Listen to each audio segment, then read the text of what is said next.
Pagbasa mula sa mga gawa ng mga apostol. Noong mga araw na iyon, nagsalita si Pedro. Alam ninyo ang nangyari sa buong Judea na nagsimula sa Galilea nang mangaral si Juan tungkol sa binyag. Ang sinasabi ko'y tungkol kay Jesus na taga Nazaret.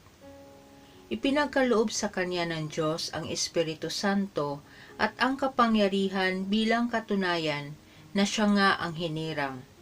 Sapagkat sumasa kanya ang Diyos, saan man siya pumaroon ay gumagawa siya ng kabutihan at nagpapagaling sa lahat ng pinahihirapan ng dyablo.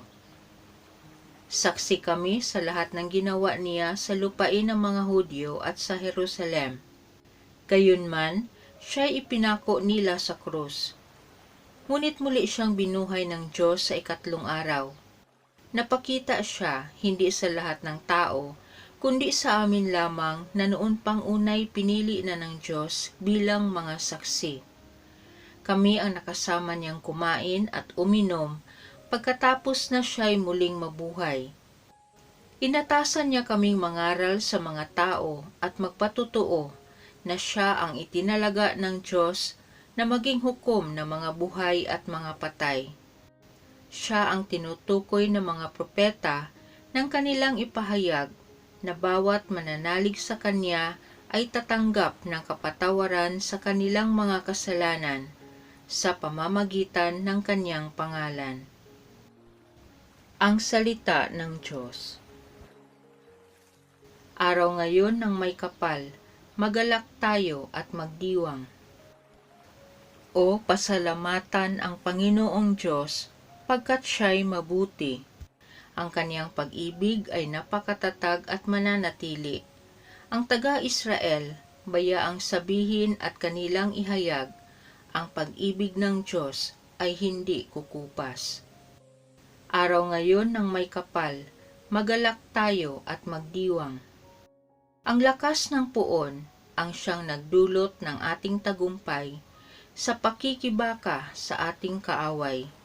Aking sinasabing di ako papanaw, mabubuhay ako upang isalaysay ang gawa ng Diyos na Panginoon ko. Araw ngayon ng may kapal, magalak tayo at magdiwang. Ang batong natakwil na nangagtatayo ng tirahang bahay, sa lahat ng bato'y higit na mahusay. Ang lahat ng ito ang nagpamalas ay ang Panginoong Diyos, kung iyong mamasdan ay kalugod-lugod. Araw ngayon ng may kapal, magalak tayo at magdiwang. Pagbasa mula sa sulat ni Apostol San Pablo sa mga taga-Kolosas. Mga kapatid, binuhay kayong muli kasama ni Kristo, kaya't ang pagsumakita ninyo ay ang mga bagay na nasa langit na kinaroroonan ni Kristo na nakaupo sa kanan ng Diyos. Isaisip ninyo ang mga bagay na panlangit, hindi ang mga bagay na panlupa, sapagkat namatay na kayo at ang tunay na buhay ninyo'y natatago sa Diyos kasama ni Kristo. Si Kristo ang tunay na buhay ninyo, at pag siya'y nahayag, mahahayag din kayong kasama niya at makakahati sa kanyang karangalan. Ang salita ng Diyos. Pagbasa mula sa unang sulat ni Apostol San Pablo sa mga taga-Korinto. Mga kapatid, hindi ba ninyo alam ang kasabihang napaaalsa ng kaunting lebadura ang buong masa? Alisin ninyo ang lumang lebadura, ang kasalanan, upang kayo'y maging malinis. Sa gayon, matutulad kayo sa isang bagong masa na walang lebadura, at ganyan nga kayo. Sapagkat naihandog na ang ating korderong pampaskwa, si Kristo.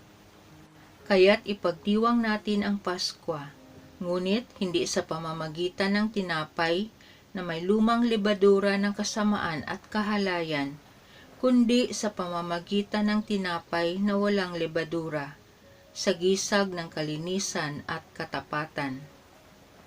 Ang salita ng Diyos. Purihin si Hesukristo, hain para sa tao, nagligtas na kordero nang makasundo tayo ng Amang lumikha nitong mundo. Buhay at kamatayan, kapwa nagtunggalian, at ang nagtagumpay, pagkabuhay. Ano ba, Maria, ang iyong mga nakita? Puntod ni Kristong nabuhay, liwanag niya't kaningningan. Anghel na malinaw, kumot at kasuotan. Buhay si Kristong pag-asa, pupunta siya sa Galilea. Kami sumasampalatayang buhay kang talaga, hari ng ligaya, magbasbas ka. Si Kristo'y inihain na, pamaskong maamong tupa, magsalo tayo sa Kanya. Ang mabuting balita ng Panginoon ayon kay San Juan. Madilim-dilim pa ng araw ng linggo, naparoon na si Maria Magdalena sa libingan. Naratnan niyang naalis na ang batong panakip sa pinto ng libingan. Dahil dito patakbo siyang pumunta kay Simon Pedro at sa alagad na mahal ni Jesus at sinabi sa kanila, "Kinuha sa libingan ang Panginoon at hindi namin alam kung saan dinala." Kaya't si Pedro at ang nasabing alagad ay nagpunta sa libingan. Kapwa sila tumakbo, ngunit si Pedro'y naunahan ng kasamang alagad. Yumuko ito at sumilip sa loob. Nakita niyang nakalagay ang mga kayong lino, ngunit hindi siya pumasok. Kasunod niyang dumating si Simon Pedro at tuloy-tuloy itong pumasok sa libingan. Nakita niya ang mga kayong lino at ang panyong ibinalot sa ulo. Hindi ito kasama ng mga kayong lino, kundi hiwalay na nakatiklop sa isang tabi. Pumasok din ang alagad na naunang dumating. Nakita niya ito at siya'y naniwala. Hindi pa nila nauunawaan ang nasasaad sa kasulatan na kailangang muling mabuhay si Jesus. Ang mabuting balita ng Panginoon.